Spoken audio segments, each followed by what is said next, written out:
یہ کہتے ہیں کہ سنا ہے کہ جب مسلمان کا ایک بار جنازہ پڑھ لیا جائے تو دوبارہ نہیں پڑھا جائے گا۔ حالانکہ کہتے ہیں میں نے کسی حدیث میں سنا ہے کہ نبی کریم صلی اللہ علیہ وسلم نے ایک حبشی خاتون کا صحابہ نے اگرچہ جنازہ پڑھ لیا تھا پھر بھی میرے سرکار نے ان کا جنازہ پڑھا، کیا حکم شرع ہوگا؟ پہلے تو میں آپ کی گزارش کروں گا، میرا پروگرام آتا ہے درس بخاری،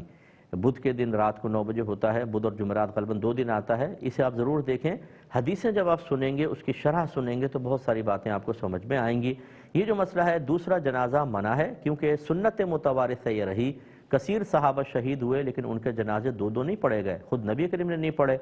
یہ جو تھا ایک حبشی خاتون کے بارے میں منقول ہے کہ وہ مسجد کی صفائی کیا کرتی تھیں اور رات کو ان کا انتقال ہوا، صحابہ کرام نے جو دور علاقہ ہوگا تو ان کا جنازہ پڑھ کے دفنا دیا، جب سرکار کو پتہ چلا تو آپ گئے ان کی قبر پہ آپ نے نماز پڑھی تاکہ ان کو انعام ملے، تو یہ ان کی خصوصیت تھی، ورنہ سرکار اگر یہ خصوصیت نہ ہوتی بلکہ 2 جنازے پڑھنا سرکار باقاعدہ اجازت دیتے تو پھر آپ اندازہ کریں پھر تو بہت زیادہ منقول ہوتا کہ ہر صحابی کا ادھر جنازہ پڑھا پھر ان کے قبیلے میں جا کے جنازہ پڑھتے۔ اس لیے سنت متوارثہ یعنی جو سینت منتقل ہوتی چلے آ رہی سنت وہ یہی ہے کہ صرف ایک جنازہ ہوگا۔ کبھی کبھی ایسا ہو سکتا ہے کہ کسی خاص وجوہات کی بنا پر 2 جنازے ہو جائیں، جیسے UK USA سے اکثر لاشیں آتی ہیں، وہاں پہ بھی جنازہ پڑھ لیتے ہیں کہ ایک بیٹا وہاں ہے 4 بیٹے یہاں ہیں۔ اب اگر ایک ہم یہ کہیں کہ ولی اقرب نے پڑھ لی باقی نہیں پڑھ سکتے، دوسرا جنازہ نہ ہو تو ادھر والے سب بچے جنازے سے محروم رہیں گے، اس لیے بعض اوقات اس کی اجازت دے دی جاتی ہے، درگزر کر دیا جاتا ہے، اجازت تو نہیں کہیں گے لیکن درگزر کر دیتے ہیں کہ چلو یہ بھی پڑھ لیں،